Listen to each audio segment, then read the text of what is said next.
안녕하세요. 예수님의 세례 장면과 족보가 나옵니다. 오늘 본문은 누가복음 3장 21절에서 38절입니다. 21절 모든 백성이 세례 받을 때 예수께서도 세례를 받으셨습니다. 예수께서 기도하시자 하늘이 열리고 이제 메시아의 선구자로서 요한의 사역이 일단락되고 본격적으로 예수의 사역이 시작되는 것을 기록하고 있습니다.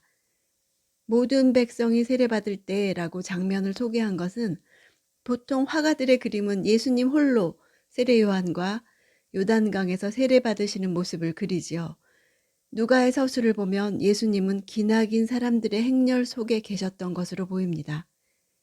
누가는 다른 복음서와 달리 하늘이 열렸다는 동사를 하나님의 초자연적인 역사를 보여주는 단어를 의도적으로 썼습니다. 예수께서 기도하실 때 하늘이 열렸다 이렇게 표현함으로써 말라기 선지자 이후 400년이나 단절되었던 그의 백성에 대한 계시를 본격적으로 시작하셨음을 보여주고 있습니다. 22절 성령께서 비둘기 같은 형상으로 그분 위에 내려오셨습니다. 그리고 하늘에서 한 소리가 났습니다. 너는 내 사랑하는 아들이다. 내가 너를 기뻐한다. 형상이라는 말은 눈으로 볼 수 있는 모습, 가시적 형체라는 뜻으로 성령이 목격자들이 볼 수 있는 실제적인 것이었음을 말해줍니다.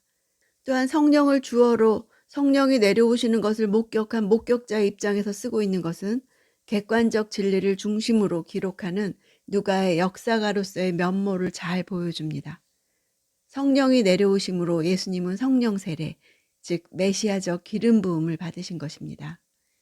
23절 예수께서 사역을 시작하신 것은 30세였으며 사람들이 생각하는 것처럼 요셉의 아들이셨습니다. 요셉은 엘리의 아들입니다. 유대의 종교 규례를 볼 때 성막에서 공적 직무를 맡던 레위 지파들은 30세가 되어야 성막 사역을 할 수 있었습니다. 유대 사회에서 30이라는 나이는 공적 직무를 담당하기에 부족함이 없는 나이로 간주되었습니다. 누가가 세례 이후에 족보를 기록한 것은 예수의 공생의 시작에 앞서서 예수께서 어떤 분이신지 객관적으로 밝힐 필요가 있었기 때문입니다. 사람들이 생각하는 것처럼 이란 표현을 넣은 것은 예수는 성령으로 잉태되었으므로 요셉의 아들이 아니지만 외형적으로 볼 때는 요셉의 아들로 여겨졌다는 사실을 통해서 예수의 하나님 아들 되심을 암시하기 위해서입니다. 이런 사실은 예수의 상향식 족보가 하나님에게까지 연장된다는 데서도 밝혀집니다. 24절 엘리는 맏닷의 아들이고 맏닷은 레위의 아들이고 레위는 멜기의 아들이고 멜기는 얀나의 아들이고 얀나는 요셉의 아들입니다. 마태는 요셉의 족보 중심으로 기록한 반면 누가는 마리아의 족보 중심으로 기록했습니다. 이는 예수께서 여자의 후손으로 오신 메시아임을 입증하기 위해서입니다. 그렇다면 여기서 엘리는 여러 견해가 있는데요. 마리아의 부친이며 요셉의 장인이라는 견해도 있습니다. 사위도 자식으로 인정할 수 있기 때문에 아들이라고 한 것입니다. 또 다른 견해는 요셉의 실제 아버지는 엘리인데 마태는 엘리의 백부 야곱을 요셉의 아버지로 기록했습니다. 이것은 형사 취수의 율법에 따른 것이고 다윗의 후손 야곱이 아들이 없자 야곱의 남동생 엘리가 낳은 아들 요셉을 야곱의 후예로 입적시켰다는 것입니다. 즉 마태는 이처럼 법적 계보를 따랐고 누가는 이와 달리 실제적 계보를 따른 것이라고 보는 것입니다. 예수 당시의 팔레스틴에는 족보 기록이 매우 보편적인 현상이었습니다. 유대 역사가 요세푸스에 따르면 이스라엘 밖에 거주하던 디아스포라 유대인들도 회당과 같은 공공 기록소에 등록하기 위해서 자녀들의 이름을 적어 예루살렘으로 보냈다고 합니다. 31절 엘리야김은 멜레아의 아들이고 멜레아는 맨나의 아들이고 맨나는 맏다다의 아들이고 맏다다는 나단의 아들이고 나단은 다윗의 아들입니다.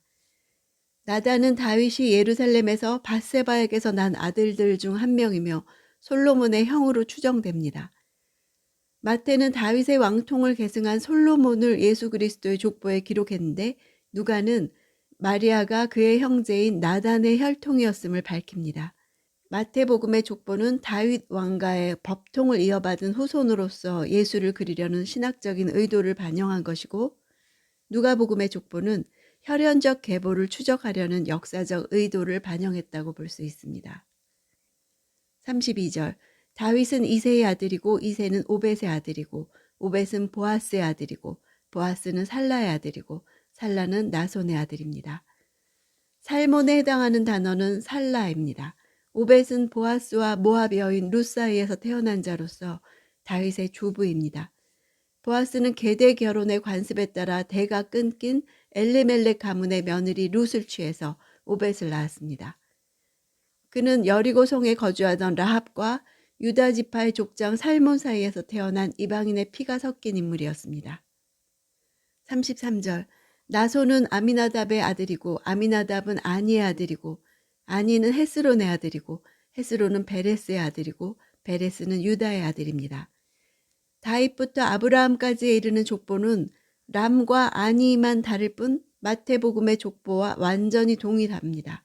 아니의 다른 이름이 람인 것으로 추정합니다.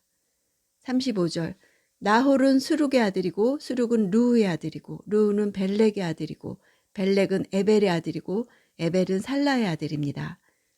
벨렉의 뜻은 나누임, 분할입니다. 아마 그가 태어났을 때 바벨탑 사건으로 인한 인구 분산으로 세상이 나누었기 때문에 그에 붙인 에벨이 이름을 그렇게 지은 것으로 보입니다. 에벨은 건너편을 뜻하는 히브리어입니다. 에벨에서 이브리, 그 다음 히브리라는 말이 유래했고 그는 히브리 민족의 조상이 되었습니다. 38절 가이나는 에노스의 아들이고 에노스는 셋의 아들이고 셋은 아담의 아들이고 아담은 하나님의 아들입니다. 누가가 예수 그리스도의 족보를 기록하면서 인류의 조상인 아담과 창조주 하나님에게까지 거슬러 올라간 것은 예수 그리스도가 단순히 이스라엘 민족만의 구세주에 머물지 않고 온 인류와 온 인류의 구세주로 존재하는 분이라는 사실을 보여주기 위함입니다. 다른 복음서와 달리 누가는 예수께서 세례받으시고 기도할 때 성령이 임하셨다고 기록하고 있습니다. 그때 하늘에서부터 소리가 났습니다. 이렇듯 성령과 말씀은 예수님의 소명에 대한 확증이며 확실한 단서가 됩니다. 세례 이야기와 족보가 한데 어우러져서 예수님이 어디서 오셨고 그분이 누구시고 또 어디로 가고 계신지를 말해줍니다. 그분은 아버지와 끊어지지 않은 아들의 관계 안에 계셨습니다. 유대인들도 유대인으로 태어났음에도 불구하고 하나님과의 관계 밖에 있었고 하나님께 받아들여질 수 없었다는 것을 인정하며 세례받을 때 진정한 하나님 백성의 족보가 의미가 있을 것입니다. 예수님의 이야기를 우리 자신의 이야기로 삼아 우리도 성령과 말씀이 주시는 확증이 필요합니다. 하나님의 사랑에 대한 확신이 필요하고 나의 소명에 대한 에너지가 필요합니다. 너는 내 사랑하는 아들이다, 딸이다. 내가 너를 기뻐한다. 오늘도 그 음성을 듣고 힘을 내기 원합니다.